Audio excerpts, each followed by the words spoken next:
मित्रों नमस्कार, मैं हूँ राकेश कुमार। आप देख रहे हैं मत अभिमत। मित्रों, भूमि जमाबंदी को लेकर जैसे जैसे विभाग इसको डिजिटल कर रहा है, जमाबंदी का डिजिटलाइजेशन हो रहा है, वैसे वैसे गड़बड़ियाँ सामने आ रही है। और अब इस बात को विभाग भी मान रहा है कि जो पूर्व में छूट गया था, जमाबंदी ऑनलाइन नहीं हुआ था, उसमें भारी गड़बड़ी हुई है। अब उन त्रुटियों को ठीक करने के लिए विभाग ने 15 मार्च तक का समय निर्धारित किया है कि 15 मार्च तक इन सारी त्रुटियों को ठीक करके जो ये जमाबंदी बाद में रजिस्टर 2 में चढ़ा दिया गया था, उसको दुरुस्त करते हुए उसको डिजिटल प्लेटफॉर्म पे चढ़ाना है, डिजिटलाइजेशन उसका कर देना है। और इसको लेकर बजाबते विभाग अभियान शुरू करने जा रहा है। शिविर लगाया जाएगा प्रत्येक मौजों में, और शिविर लगाकर सारे जमाबंदियों को शुद्ध किया जाएगा, ठीक किया जाएगा। मतलब कि ऑन द स्पॉट जाकर उन चीज़ों को देखना है। इसको लेकर सचिव जो विभाग के राजस्व एवं भूमि सुधार विभाग के सचिव हैं जय सिंह, उन्होंने सभी जिलाधिकारियों को पत्र भी दिया है। और उसमें दिया गया है कि जो कर्मचारी होंगे उनके द्वारा प्रत्येक मौजा की मूल जमाबंदी की स्कैन, जो स्कैन किया हुआ है जमाबंदी, मूल जमाबंदी, और जो ऑनलाइन प्रति है उससे मिलान किया जाएगा, और उसमें अगर कोई त्रुटि है तो उसको ठीक किया जाएगा।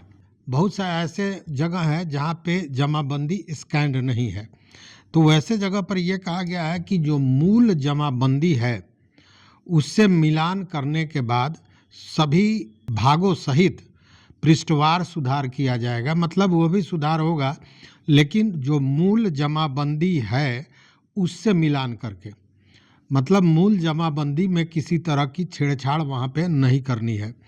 यह भी निर्देश दिया गया है कि मूल जमाबंदी में जो रैयत का नाम दर्ज है या भूमि संबंधी जो विवरण है उसको हूबहू जैसे है वैसा ही ऑनलाइन करना है। देखिए, यहाँ पे कुछ मामले हैं, उस बात को समझिए।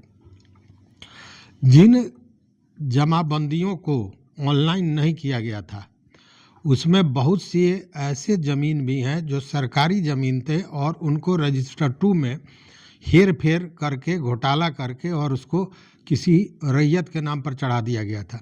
इसीलिए रजिस्टर 2 की बात नहीं हो रही है। कहा जा रहा है कि मूल जमाबंदी जो है उसके अनुसार ही हूबहू उसको ऑनलाइन करना है। और किसी भी स्थिति में जो मूल जमाबंदी है उसमें आंकड़ों के अतिरिक्त कोई अन्य प्रविष्टि या सुधार या मूल जमाबंदी में छेड़छाड़ नहीं किया जा सकता है। मतलब कि किसी भी तरह का अतिरिक्त चीज़ उसमें नहीं डालना है, कोई विवरण नहीं देना है, और जो विवरण है या जो मूल जमाबंदी है उसमें कोई छेड़छाड़ नहीं करना है।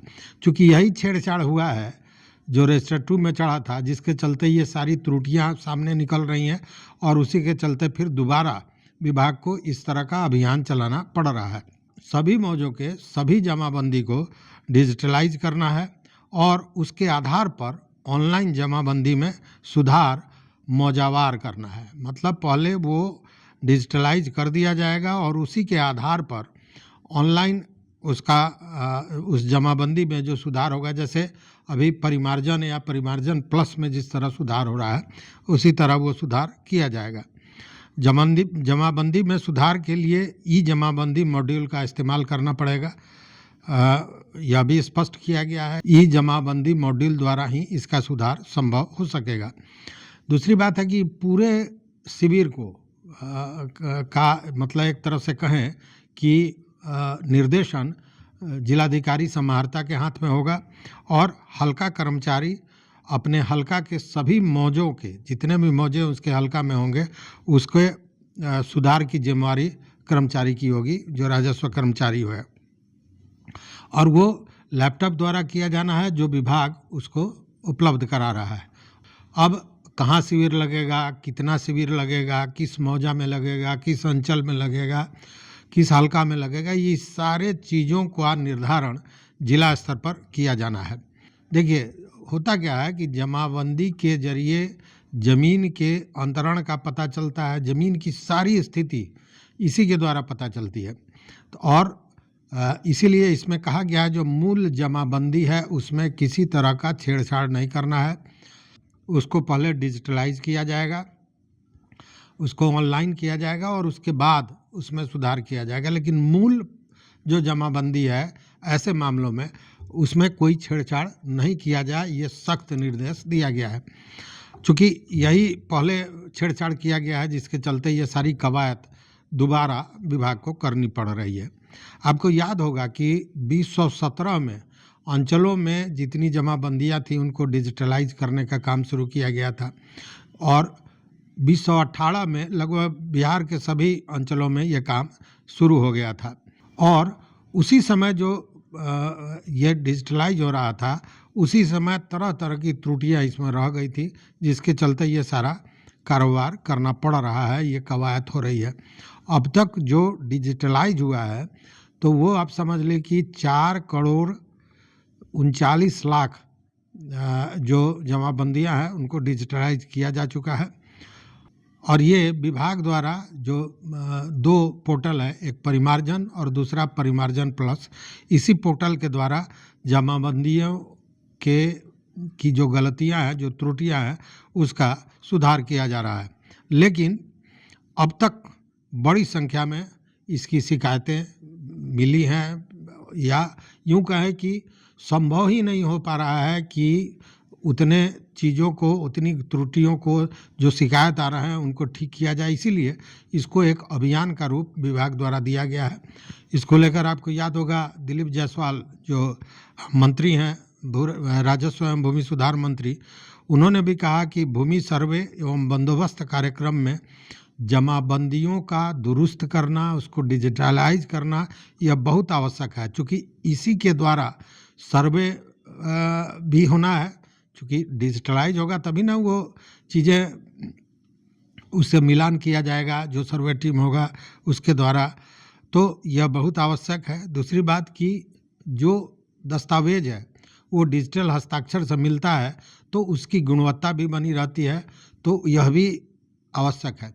और कल भी हमने एक वीडियो दिया था जिसमें बताया था कि लगभग 9,65,000 जो पूर्व में जिसका जमाबंदी ऑनलाइन नहीं हुआ था और जिसको रजिस्टर 2 में चढ़ाया गया था, उसमें लगभग मंत्री महोदय ने भी कहा था कि 10 लाख के लगभग ऐसे दस्तावेज हैं जो कहीं ना कहीं संदेहास्पद हैं।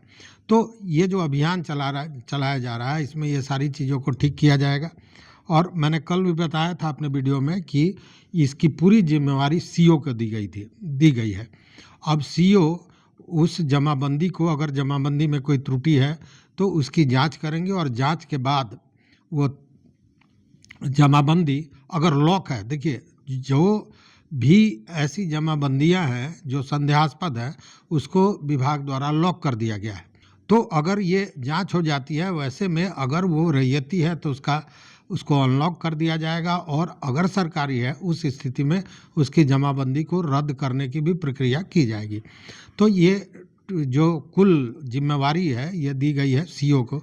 हालांकि पहले भी ये काम हो रहा था, लेकिन पहले ये काम दिया गया था भूमि सुधार उप समाहर्ता को, और वहाँ अंचलों द्वारा दस्तावेज उपलब्ध नहीं कराया जा रहा था। जैसा पिछली बार जो बैठक हुई थी विभाग की समीक्षा बैठक, उसमें भू सुधार उप समाहर्ताओं द्वारा ये कहा गया था कि चूंकि दस्तावेज हमको उपलब्ध नहीं कराया जा रहा है इसलिए ये काम बहुत धीमी गति में चल रहा है। तो वैसे में विभाग ने ये पूरी जिम्मेवारी ही सीओ को दे दी गई है। लेकिन अब दिक्कत यह है कि सीओ इसमें कितनी ईमानदारी से और कितने सही ढंग से, कितने त्वरित गति से इस काम को करते हैं। चूँकि 15 मार्च तक का ही समय दिया गया है और इन शिकायतों की संख्या, इन त्रुटियों की संख्या जो जमाबंदियों में है वो बहुत बड़ी है।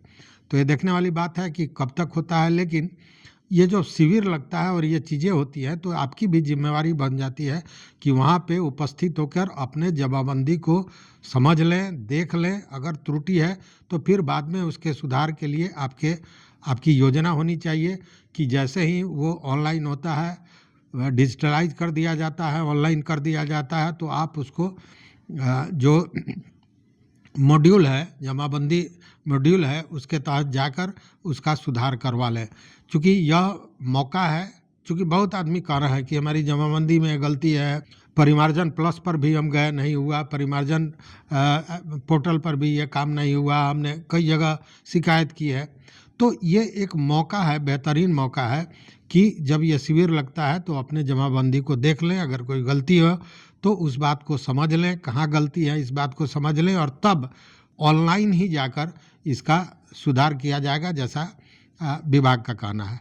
तो ये मौका है, इस मौका का लाभ लें, अन्यथा फिर बाद में वही होगा कि आप दौड़ते रहेंगे, शिकायत करते रहेंगे, कोई सुनने वाला नहीं होगा। जब कोई अभियान चलता है उसमें काम करना ज़्यादा आसान हो जाता है, ये स्वाभाविक सी बात है। तो इस पर ध्यान दें, और अपनी अगर आपकी जमाबंदी में कोई त्रुटि है तो उसको ज़रूर सुधरवा लें। तो इस वीडियो में बस इतना ही। देखते रहिए मत अभिमत। मित्रों, चैनल पर नए हो तो सब्सक्राइब कीजिए, लाइक कीजिए, दोस्तों के साथ शेयर कीजिए और अपना विचार जरूर दीजिए। बहुत बहुत धन्यवाद। कोटिशाह आभार।